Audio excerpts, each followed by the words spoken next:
ഓം നമോ ഭഗവതേ വാസുദേവായ. പ്രിയ സജ്ജനങ്ങളെ, എല്ലാവർക്കും നമസ്കാരം.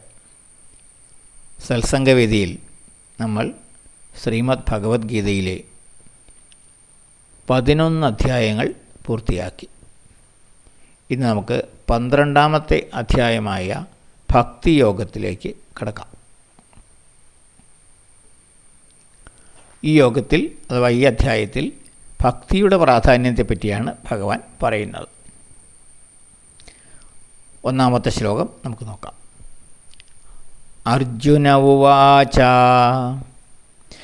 ഏവം സതതയുക്താ യേ ഭക്താസ്ത്വാം പര്യുപാസതേ യേ ചാപ്യക്ഷരമവ്യക്തം തേഷാം കേ യോഗവിത്തമാ.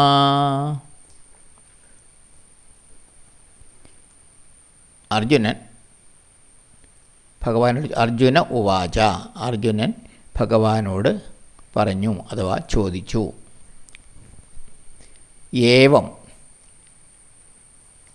ഇങ്ങനെ അഥവാ ഇപ്രകാരം, സതതയുക്താഹ, നിത്യയുക്തരായി അഥവാ സദാ ഈശ്വരചിന്തയിൽ മുഴുകി, യേ ഭക്താഹ, ചില ഭക്തന്മാർ, ത്വാം പര്യുപാസതേ, അങ്ങയെ ഉപാസിക്കുന്നു. യേ, മറ്റു ചിലർ, അക്ഷരം അവ്യക്തം ച, നിത്യനും നിരാകാരനുമായ ബ്രഹ്മത്തെയും അപ്രകാരം ഉപാസിക്കുന്നു. തേഷാം, അവരിൽ, കേ, ആരാണ്, യോഗവിത്തമഹ, യോഗജ്ഞനായിട്ടുള്ളത് അഥവാ ശ്രേഷ്ഠനായിട്ടുള്ളത്.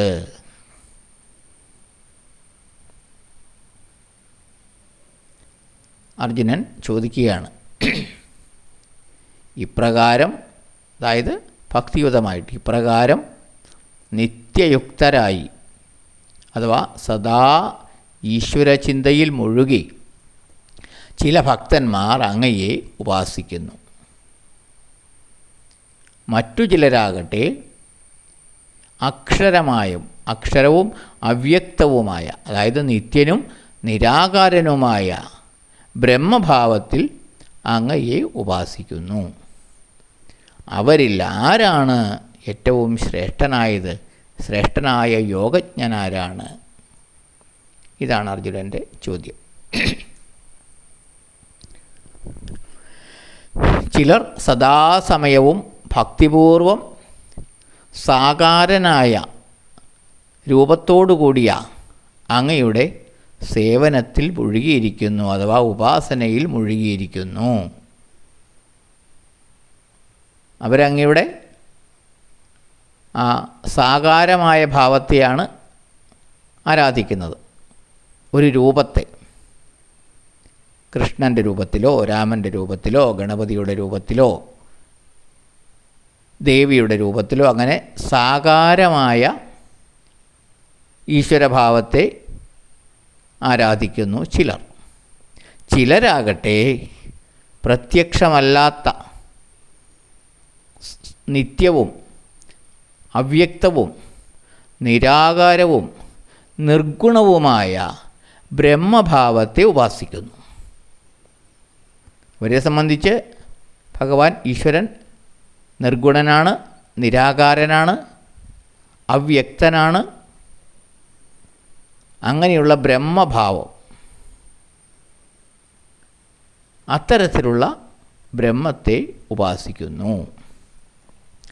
ഇവരിൽ ആരാണ് കൂടുതൽ ശ്രേഷ്ഠരായ ഭക്തർ, കൂടുതൽ ശ്രേഷ്ഠരാരാണ് എന്നാണ് അർജുനൻ ചോദിക്കുന്നത്. സഗുണനും സാകാരനുമായ ഈശ്വരനെ ഉപാസിക്കുന്നതാണോ, നിർഗുണനും നിരാകാരനുമായ ബ്രഹ്മത്തെ ഉപാസിക്കുന്നതാണോ അഭികാമ്യം എന്നാണ് അർജുനൻ അറിയേണ്ടത്. ഈശ്വരനെ മനുഷ്യഭാവത്തിൽ ദർശിക്കുവാനും ആരാധിക്കുവാനുമാണ് നമ്മിലേറിയ പേർക്കും ഇഷ്ടം. എന്നാൽ ഈശ്വരനെ നമ്മെപ്പോലെ കേവലം ഒരു വ്യക്തിയായി കരുതുന്നത് ശരിയല്ല എന്നാണ് ഒരു വിഭാഗത്തിൻ്റെ അഭിപ്രായം. ഈശ്വരനെ ഏതെങ്കിലും ഒരു രൂപത്തിൽ തളച്ചിടുന്നത് യുക്തിയല്ലെന്നും സർവവ്യാപിയും സർവജ്ഞനും നിരാകാരനും നിർഗുണനും നിത്യനുമായ പരമാത്മ ചൈതന്യമാണ് ഈശ്വരനെന്നും ജ്ഞാനികൾ കരുതുന്നു. യഥാർത്ഥത്തിലുള്ള ആ ഈശ്വരഭാവത്തിൻ്റെ ബ്രഹ്മത്തിൻ്റെ തത്വം അറിയുന്നവരാണ് അപ്രകാരം കരുതുന്നത്. എന്നാൽ ഒരു സാധാരണ ഭക്തനെ സംബന്ധിച്ചിടത്തോളം സാകാരനും സഗുണനുമായ ഒരു ഈശ്വരനെയാണ് സങ്കല്പിക്കുവാനാവുക.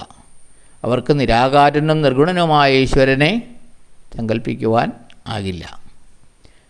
പൂജിക്കുവാനും കീർത്തിക്കുവാനും ധ്യാനിക്കുവാനും ഒരു രൂപം ആവശ്യമാണ്. തന്നെയുമല്ല, ഈ രൂപം അഥവാ ഇന്ന രൂപം എന്ന് നിർവചിക്കാനാവാത്തതിനാൽ, ഈശ്വരന് ഇന്ന രൂപമാണ് എന്ന് നിർവചിക്കാനാവാത്തതിനാൽ ഏത് രൂപവും ഈശ്വരൻ്റേതാണ്.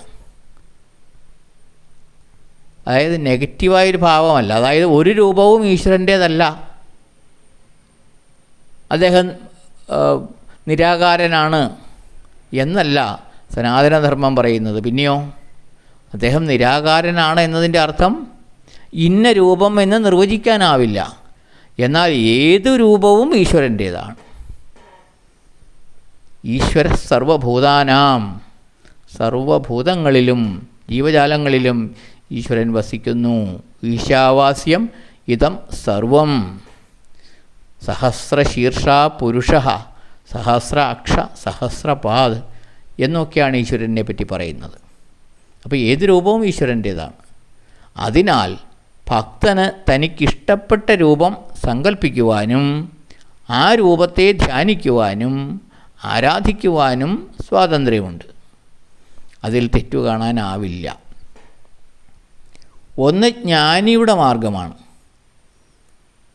ഈശ്വരൻ്റെ താത്വികമായ ഭാവത്തെ അറിഞ്ഞവരുടെ മാർഗമാണ്. നിരാകാരനും നിത്യനും അവ്യക്തനും ആയിട്ടുള്ള ബ്രഹ്മഭാവത്തിൽ ഈശ്വരനെ ആരാധിക്കുന്നത് ജ്ഞാനിയുടെ മാർഗമാണ്. മറ്റൊന്ന് ഭക്തൻ്റെ മാർഗമാണ്. അവിടെ സാകാരം അല്ലെങ്കിൽ ഒരു രൂപത്തോടു കൂടിയ ഈശ്വരനെയാണ് ഭക്തന് പ്രിയമായിട്ടുള്ളത്. അത് ഭക്തൻ്റെ മാർഗമാണ്.